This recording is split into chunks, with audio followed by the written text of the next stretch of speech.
अस्सलाम वालेकुम।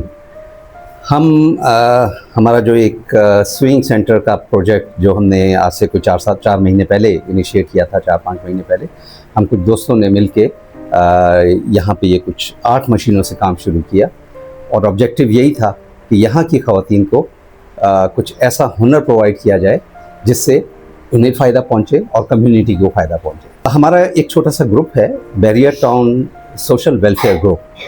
ये कुछ रिटायर्ड ऑफिसर्स जो रिटायर्ड ज़िंदगी अपनी बहरिया में गुजार रहे हैं और अल्हम्दुलिल्लाह अल्लाह ताला के फजल करम से हम सब के पास इस वक्त टाइम और कुछ रिसोर्सेज ऐसे मौजूद हैं जो हम इस बेहतर काम के लिए शेयर कर सकते हैं।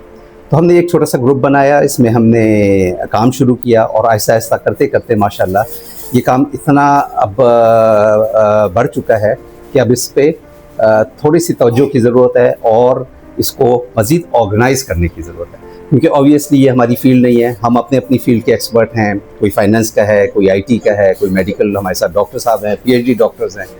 बहुत अच्छी टीम हमारी एक डेवलप हुई है, लेकिन उनकी एक्सपर्टीज़ अपनी जगह मौजूद है।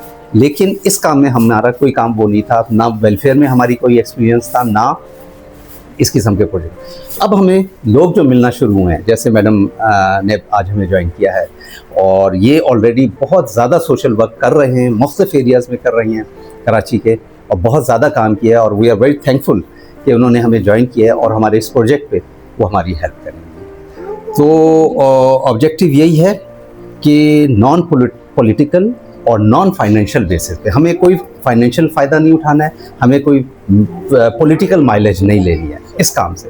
ये काम हम सिर्फ़ और सिर्फ एक खिदमत खल्क़ के जज्बे से शुरू किया है और करना चाहते हैं। तो बाकी ये है कि ग्रुप के फॉर्म में, अदारे के फॉर्म में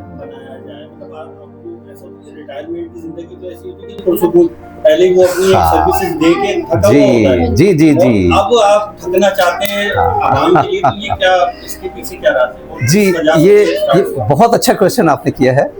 इसमें हुआ ये कि हमने अपनी अपनी ज़िंदगी, अपनी अपनी इनिंग बहुत अच्छे से खेली। 40-45 साल जितना हमारा ग्रुप, किंग फहद हॉस्पिटल के एक सर्जन है हमारे साथ, फाइनेंस के लोग हैं हमारे साथ, मैं खुद आईटी की, मेरी 40-45 साल की आईटी इंफॉर्मेशन टेक्नोलॉजी की जो ज़िंदगी गुजरी है, भरपूर ज़िंदगी गुजरी है।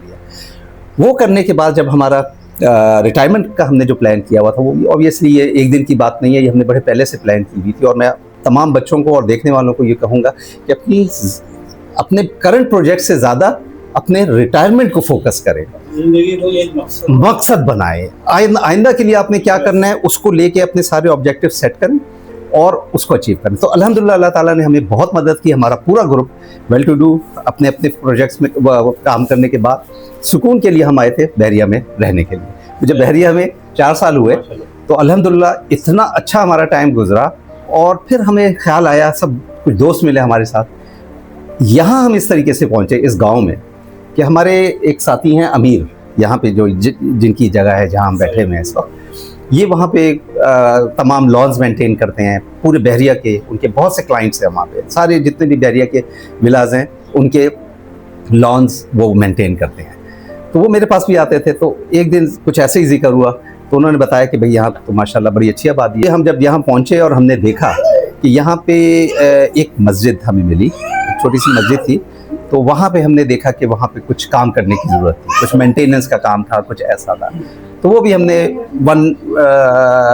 एक प्रोजेक्ट के तौर पे लेके उसको कंप्लीट कर लिया। तो माशाल्लाह एक अच्छी जगह हमें नज़र आई, वो एक हब बना। वहाँ पे सब लोगों ने आना शुरू किया, यहाँ के लोगों ने भी, हमने भी। उस मस्जिद के काम से फिर हमने हर फ्राइडे को हम खुद भी यहाँ नमाज़ पढ़ते हैं, आते हैं, बैठते हैं और खाने का अपने लिए भी इंतज़ाम करते हैं और यहाँ की कम्युनिटी के लिए भी इंतज़ाम करते हैं। और वो काम भी बढ़ते बढ़ते माशाल्लाह इतना हो गया है कि हर जुमे तकरीबन कोई 250-300 लोग यहाँ खाना खाते हैं। और अल्हम्दुलिल्लाह ये खुद यहीं पकता है। इमाम मस्जिद साहब के पास इतने रिसोर्स मौजूद है, ये कम्युनिटी है यहाँ पे, इनके पास सारे रिसोर्स मौजूद हैं, देवें मौजूद हैं, क्योंकि जो शादी होती है वो सारी मस्जिद पे जगह मौजूद है, वहीं पे खाने पकते हैं, वहीं पे शादी के इंतजाम होते हैं। तो वो सारे रिसोर्सेज वो इस्तेमाल करते हुए हमें हेल्प कर रहे हैं और बहुत अच्छा खाने का इंतज़ाम होता है हर फ्राइडे। ये दूसरा काम हो गया। तीसरा काम एक मेडिकल कैंप। बहुत ज़बरदस्त किस्म का मेडिकल कैंप यहाँ हर फ्राइडे लगता है, जिसमें एक बहुत ही नॉमिनल कॉस्ट में हमने फ़ीस सिर्फ 50 रुपये रखी है। वो भी इस वजह से रखी है कि जेन्युइन मरीज़ वहाँ आएँ और सेल्फ एस्टीम उनकी अपनी वो जो है वो हो कि हाँ जी हाँ, इज़्ज़त नफ्स पे वो ना हो, वो आते हैं, पैसे देते हैं।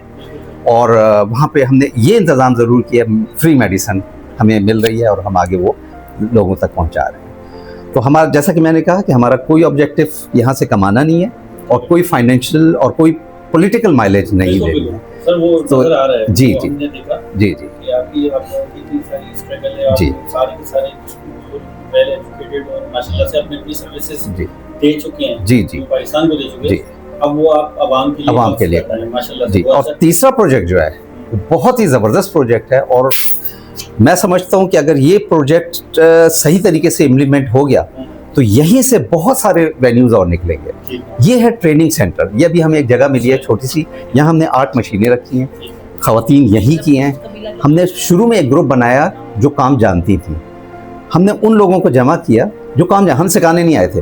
हमने कहा नहीं, आप आएँ जो काम जानती हैं। अब उन्होंने काम ऐसे शुरू किया कि वो अपने मोहल्ले के कपड़े लेके आती थी, खुद सीती थी और ख़ुद उनको वो दे दी। अब ये काम पिछले 3-4 महीने से चल रहा था। अब हम इसे ऑर्गेनाइज कर रहे हैं मैडम की सरबराही में और इसको लेके हम आगे चलेंगे, एक प्रॉपर इंडस्ट्रियल होम बनाएंगे इसे। और इसके पैरेलल गुलाम मुस्तफ़ा साहब हैं, ये आपको बताएंगे इनका जो एजुकेशन के सिलसिले में जो ये काम करना चाहते हैं, ये बहुत बड़ा काम है।